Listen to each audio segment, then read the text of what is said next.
નમસ્કાર દર્શક મિત્રો, સંસ્કાર નગરી વડોદરા કે જે હવે સ્માર્ટ સિટી બનવા તરફ આગળ વધી રહ્યું છે, ત્યાં આજે વાઇબ્રન્ટ ગુજરાત રિજનલ કોન્ફરન્સ 2026 થવા જઈ રહ્યું છે. તો ચાલો, હું હેતવી પટેલ ફિલિંગ્સ મલ્ટીમીડિયા લિમિટેડના માધ્યમથી તમને આ ઔદ્યોગિક સફર પર લઈ જાઉં.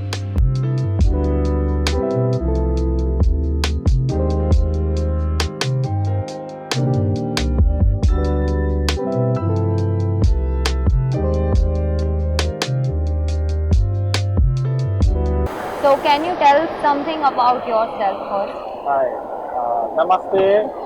My name is Yuta. मेरा नाम युता. I'm from JETRO, Japan External Trade Organization. Okay. Can you tell me something more about your business? Okay. JETRO is a government-funded agency that's supporting business expansion between Japan and India. Okay. So this time we made an exhibition from Japanese companies and organizations. So every company who wants to expand their businesses in India Okay. So what's your ultimate goal in future? in future. Yes. Our future mission is to bridging tight economic relationship between India and Japan through businesses. So in Gujarat, we have 5 offices in India. So in Gujarat, we have office in Ahmedabad. We dedicated our work to make as much as businesses in India from Japan. Okay.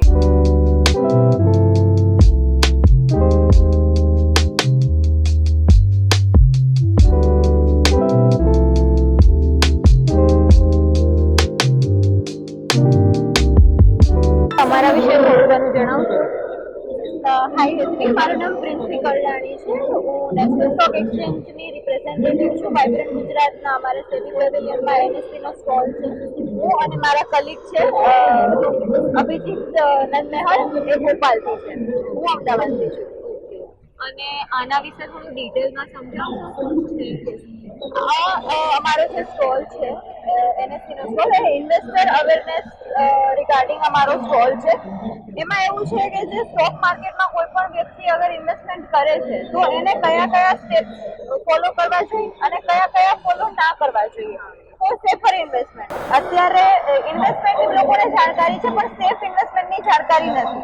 તો safe investment કઈ રીતે કરવું જોઈએ, ફ્રોડથી કઈ રીતે બચવું જોઈએ, જો તમારી જોડે ફ્રોડ થાય છે તો તમારે કોને અપ્રોચ કરવો જોઈએ, કેટલી જલ્દી અપ્રોચ કરવો જોઈએ જેથી તમારા પૈસા પાછા આવવાની શક્યતા વધી જાય, એના માટેની ઇન્વેસ્ટર અવેરનેસ અમે ફેલાવી રહ્યા છીએ અહીંયા.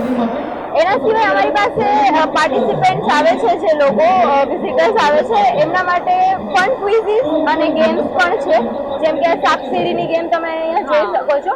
તો એમાં એ વસ્તુ છે, એ ઇન્વેસ્ટમેન્ટના ડિસિઝન બતાવે છે કે કયું ડિસિઝન તમને ઊંચાઈ પર લઈ જઈ શકે છે અને કયું ડિસિઝન તમને નીચે લઈ જઈ શકે છે.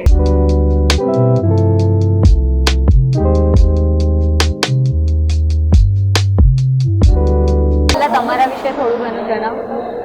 મારું નામ પ્રિયાંશી ગોસ્વામી છે. હું નવરત્ન યુનિવર્સિટીની સ્ટુડન્ટ છું. કરન્ટલી જીએમડીસી માટે હું એને રિપ્રેઝેન્ટ કરવા એઝ એન ઇન્ટર્ન આવી રહી છું. બેઝિકલી જીએમડીસી એક ઓવરઓલ માઇનિંગની કોર્પોરેશન કહેવાય.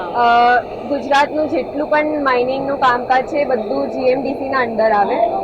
જેમ કે લિગ્નાઇટનું માઇનિંગ થઈ ગયું અને જેવું કે કોલનું માઇનિંગ, આપણે ખાન કહીએ ને, કોલની ખાન, એ બધું કામ જીએમડીસીનું આવે છે. અને આખા ગુજરાતમાં બીજા કોઈના પાસે પણ આ માઇનિંગની પરમિશન નથી. ખાલી કોઈને પણ કરાવવું હશે તો ખાલી જીએમડીસીના અંદર જ કરવું પડશે. એનું ફૂલ ફોર્મ છે ગુજરાત મિનરલ્સ ડેવલપમેન્ટ કોર્પોરેશન. આના સાથે બીજા પણ ઘણા બધા મિનરલ્સ છે જે આ લોકો માઇન કરીને એક્સટ્રેક્ટ કરી રહ્યા છે. જેમ કે મેગ્નેશિયમ થઈ ગયું, પછી આપણે એલ્યુમિનિયમ જે કાઢીએ બોક્સાઇટ થઈ ગયું, અને હાલમાં જ અંબાજીમાં આપણે એક પ્રોજેક્ટ પ્લાન્ટ કરી રહ્યા છે. ત્યાં આગળથી કોપર મળ્યું છે, ઘણું બધું ટન્સમાં કોપર નીકળ્યું છે.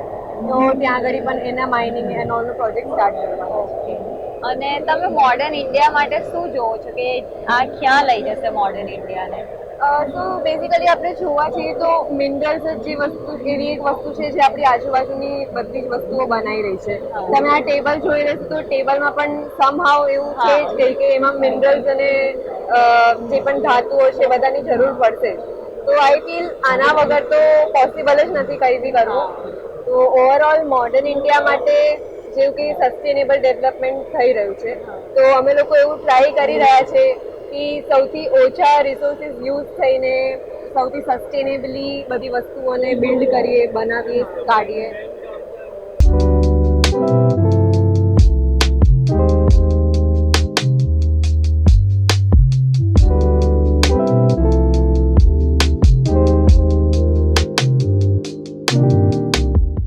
आप थोड़ा अपने बारे में मुझे बताओ. Good evening, ma'am. I am Bushra, and we are volunteers.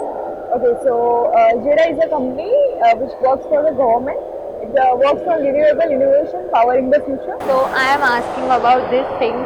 Okay, ये सब models. क्या है? Yeah. Okay. Can you explain? Yeah, sure. So this is a wind solar hybrid project model. So it is with BESS. That means battery energy storage system. Okay. So here there is a wind energy source. So यहाँ पे आप देख सकते हो एक wind mill है. यहाँ पे सोलर पैनर्जी है. तो मतलब सोलर पैनल जो डेली हम लोग अभी तक जो अवेलेबल है यूज करते आ रहे हैं that are the solar energy sources. यहाँ पे विंड मिल के सोर्सेज है. तो they both simultaneously produce energy, electrical energy, right. यहाँ पे हम देख सकते हैं सब स्टेशन में.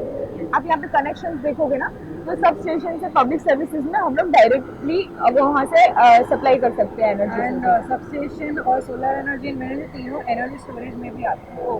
साइमल्टेनियसली एनर्जी स्टोरेज में भी बैटरी के थ्रू हम लोग स्टोर कर रहे हैं. अब अगर हमें एक टेक्सटाइल या डायमंड इंडस्ट्री जो कि बिग इंडस्ट्रीज हो गए, गवर्नमेंट के स्कूल्स हो गए, गवर्नमेंट के कॉलेजेस हो गए और पब्लिक हॉस्पिटल्स हो गए, वहाँ पे अगर हमें एनर्जी को सप्लाई करना है तो यूजुअली एनर्जी बैटरी सोर्स के थ्रू वो वहाँ पे सप्लाई होता है. तो this is basically a prototype showing how the energy work flows.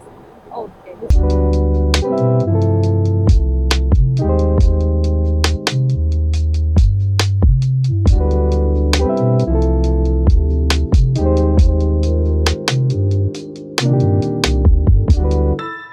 Hello, Jyoti લિમિટેડમાંથી વિરેન ચૌહાણ રિપ્રેઝેન્ટેટિવ છું આજે.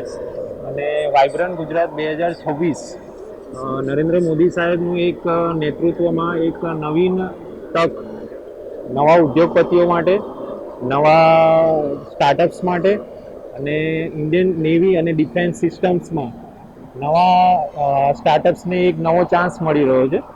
એમાં આ કંપની વડોદરા ખાતે લોકેટેડ છે અને છેલ્લા 80 વર્ષથી આના કો ફાઉન્ડર નાનુભાઈ અમીન સાહેબ એમના સન રાહુલભાઈ અમીનના અંડરમાં અત્યારે કાર્યરત છે. અને કંપનીના પ્રોડક્ટ રેન્જમાં હેવી ડ્યુટી પમ્પ્સ છે, મોટર્સ છે, હેવી ડ્યુટી કંટ્રોલ પેનલ્સમાં વર્ક કરી રહી છે અને રિંગ મેન યુનિટ્સ અને ડિસ્ટ્રીબ્યુશન સાઇટ પર એ વર્કઆઉટ કરી રહી છે અને રિલેઝમાં ઘણી બધી પ્રોડક્ટ્સ એ લોકો ડિસ્પેચ કરે છે. નેશનલ વાઇઝ અને ઇન્ટરનેશનલ વાઇઝ પણ આપી રહી છે. અને હાલમાં આપણે ઇન્ડિયન ડિફેન્સ સિસ્ટમમાં રક્ષામંત્રી સાહેબ શ્રી રાજનાથસિંહ સાહેબ વિઝિટ કરી ગયા છે અને એમને આપણે સબમરીનમાં આપણા જ્યોતિમેક પમ્પ્સ જે મોનોપોલી છે કંપનીની અને સ્ટાન્ડર્ડ પ્રોડક્ટ છે એને આપણે ઇન્સ્ટોલ કરેલા છે સબમરીન. આત્મનિર્ભર ભારત અને સાથે સાથે વિકસિત ભારત આપણે 2047માં જે આપણે મોદી સાહેબે જે આપણને એક સબ્જેક્ટ આપેલો છે કે આપણે ત્યાં પહોંચવાનું છે, તો એના જે પાથ પર આપણે આ વસ્તુ પર આપણે આગળ વધી રહ્યા છે. અને આ આપણું સ્ટોલની એરેન્જમેન્ટ છે જે આપણે ડિસ્પ્લે કરી રહ્યા છે આપણા વાઇબ્રન્ટ ગુજરાત 2026ના એક્ઝિબિશન સપોર્ટ તરીકે. Thank you. હું Jagdish Patel, Satyam edible private limited. મારું ટોટલ પ્રોડક્શન કચ્ચી ઘાણીનું છે, જે નેચરલ તેલ, સિંગદાણા, યલો સરસો, બ્લેક તલ, જે સીડ આપણે ખાઈ શકીએ એનું ડાયરેક્ટ એડિબલ તેલ ખાઈ શકીએ. જે આપણા વડવાઓ વર્ષો પહેલાં કઢાવતા હતા, આ કચ્ચી ઘાણી છે જે 30 ડિગ્રીના ટેમ્પરેચરથી નીચે બને છે. કે જે કોલ્ડ મશીન અલગ છે, એક્સપીલર મશીન અલગ છે. આપણા વડવાઓ ટ્રેડિશનલ, અને જેને આપણે ટ્રેડિશનલ પ્રોસેસ કહીએ છીએ, આ ઘાણીની અંદર તમે 5 કિલોનું 2 કિલોનું કચરિયું પણ બનાવી શકશો. આ બધાને વર્જિન ઓઇલ શું કામ કહે છે કે સિંગદાણાની કોઈ હીટિંગ સ્ટીમિંગ બોઇલિંગ થતું નથી. નેચરલ જે નોર્મલ આપણું ટેમ્પરેચર હોય છે 30 ડિગ્રીની અંદર. તો આજે આપણે કચ્ચી ઘાણી એટલે કહીએ છીએ કે હેલ્થ માટે આપણા વડવાઓ જે ખાતા હતા ઓછું खाता था पर बेस्ट खाता था और सारू खाता था. ये आपके जो प्रोडक्ट्स है वो किस बारे में आप थोड़ा बताएंगे? हम लोग क्या है बहन जी, हम लोग ओरिजिनल ट्राइबल आदिवासी लोग हैं जिसको एमपी मध्य प्रदेश के गोंड राजगोंड बोलते बहन जी हमको.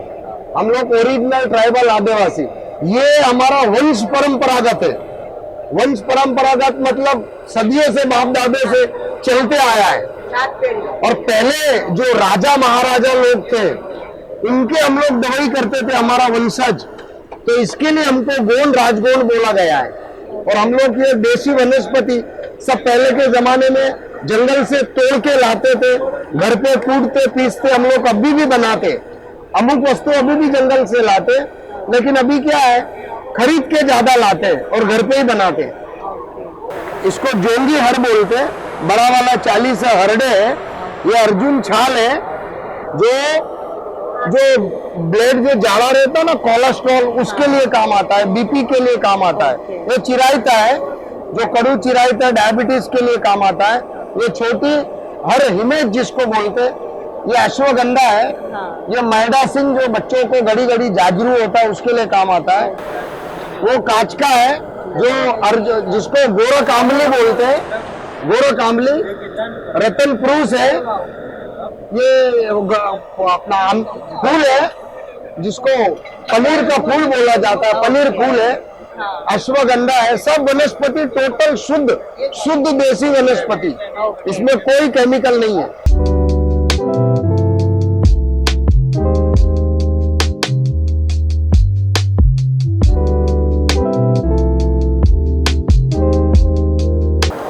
हेलो, मैं नीलेश जामंदर सरचंदानी, एकता फूड गोधरा लोकेटेड है. हम पिछले 40 साल से इस बिजनेस में जुड़े हुए हैं. हमारे पिताजी ने ये बिजनेस बहुत छोटे से स्केल से चालू किया था. आज हमारी प्रोडक्ट्स एक्सपोर्ट भी हो रहे हैं और इंडिया मॉडर्न ट्रेड में भी जा रहे हैं और गुजरात के काफ़ी अच्छे स्टेट में भी जा रहे हैं, सिटी में जा रहे हैं. हमारे पास ये चने हैं. ये चने हम बिना ऑरोमाइन कलर के बनाते हैं, कोई प्योर टर्मरिक के साथ ही बनाते हैं. चने के बहुत सारे हेल्थ बेनिफिट है. चने में सत्तू जो प्रोटीन के लिए बहुत ही फायदे कारक है. और जितने भी हमारे प्रोडक्ट है मसाले चने, उसमें हम कोई भी आर्टिफिशियल कलर या कोई आर्टिफिशियल फ्लेवर नहीं यूज करते. और रियल हम उसमें नो पाम ऑयल और पूरा उसमें राइस ब्रान ऑयल यूज करते हैं. તમે તમારા વિશે થોડું જણાવશો? હા, મારું નામ ચંપાવતી કસ્તુરબા પટેલ અને હું મારું મૂળ વતન નવસારીથી 30 કિલોમીટર લાંબુ ચીચાલી ગામ છે મારું. અને ત્યાં અમારું કાજુનો પ્રોડક્શન છે. તો શું તમારા કાજુની શું વિશેષતા શું છે? વિશેષતા કે હું છે ડાંગ, ધરમપુર અને કપરાડાના લોકલ કાજુ જ કાપું છું. અને એ સિવાય હું બીજા કોઈ કાજુ કાપતી નથી. અને મને એમાં એટલો ઇન્ટરેસ્ટ છે ને કે મને બીજામાં કંઈમાં ઇન્ટરેસ્ટ જ નહીં પડે. અને હું ટ્રાય મારું કે મારો પોતાનાથી જેટલું થાય ને એટલું જ કરવાનું, એની ઉપર નહીં જવાનું કે આપણે પબ્લિકને વ્યવસ્થિત રીતે આપી શકીએ. અને આ જે મારું નાનું મેન્યુફેક્ચરિંગ છે એ હું મારી જાતે જ કરું છું. ઓકે. અને એમાં મને પોતાને ઇન્ટરેસ્ટ છે. મારા ઘરમાં 10 માણસો 2014થી કામ કરે છે. ઓકે. અને એમને રોજીરોટી પણ મળે. અમે સખી મંડળ બી ચલાવીએ એ રીતે અમે. અને 2014થી ઓર્ગેનિકમાં પણ જાઉં છું, ટ્રાયફેડમાં પણ જાઉં છું અને TRIમાં પણ જાઉં છું. સખી મંડળના મેળા બી કરું છું. તો સૌથી પહેલા તમે તમારા વિશે થોડું જણાવશો? મારું નામ માધુરીબેન પંકજભાઈ મકવાણા છે. હું સુરેન્દ્રનગરથી આવું છું અને છેલ્લા 35 વર્ષથી આ કામ સાથે જોડાયેલી છું. ઓકે. તો તમારા બિઝનેસ વિશે થોડું જણાવો. બિઝનેસમાં તો એવું છે કે પહેલાં આવડતું નહોતું, એટલે પહેલાં ખૂબ જ તકલીફ પડતી કે ડિઝાઇન અનમેચ થઈ જતી, પછી કંઈ કામ કરીએ તો તાર તૂટી જતો, એ બધું પહેલાં. તો તમે આ હેન્ડવર્ક કરો છો? પૂરું હેન્ડવર્ક છે, હેન્ડમેડ છે. ઓકે. તો તમારી વિશેષતા શું છે? સુરેન્દ્રનગરમાં સિંગલ એક જ પટોળા બનાવતા હતા અને અમે સિંગલ એક જ પટોળા બનાવતા ડબલ એકતમાં કામ ચાલુ કર્યું.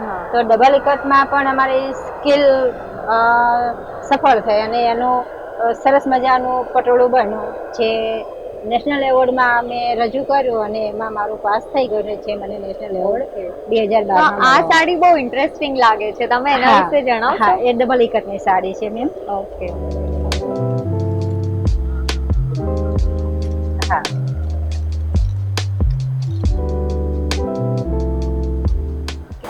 સિંગલ ઇકત હોય ને એમાં આ જે ઊભો તાર હોય એને તાણો કહેવામાં આવે, એને પ્લેન હોય. અને ડબલ ઇકતમાં એ તાણો અને વાણો બેઉમાં ડિઝાઇન હોય, ટાઈ એન્ડ ડાઈ હોય. ઓકે. અને પટોળા વિશે તો એવું કહેવાય છે કે નારી પટોળાની રાણી. હા. ઓકે, તો આની શું કિંમત છે? આની 1,45,000 છે. તો આમાં એવું કઈ કેટલી મહેનત થી બનાવાય છે? મહેનતથી બનાવવું પડે અને પ્લસ જે વ્હાઈટ છે એ કલર અમારે જો પટોળું બની જાય ત્યાં સુધી સાચવવો પડે, કોઈ દાગ ના લાગી જાય, ડિફેક્ટ ના બની જાય એટલા માટે. એટલે આને સમય પણ વધુ લાગે છે બનાવવા માટે. ભવિષ્યમાં ક્યાં લઈ જશો તમે આ તમારી શોપ? ભવિષ્યમાં તો ઊંચાઈ પર લઈ જવાનો તો વિચાર છે જ. હું મારા સાસુ પાસેથી શીખી છું. સાસુ સસરા ઘરમાં ફેમિલી બધા કામ કરતા. હવે મારા દીકરા વહુઓને આ કામ શીખવાડું છું કે આગળની પેઢીમાં કોઈને એમ ન થાય કે પટોળો હવે અમારા પછી કોણ બનાવશે.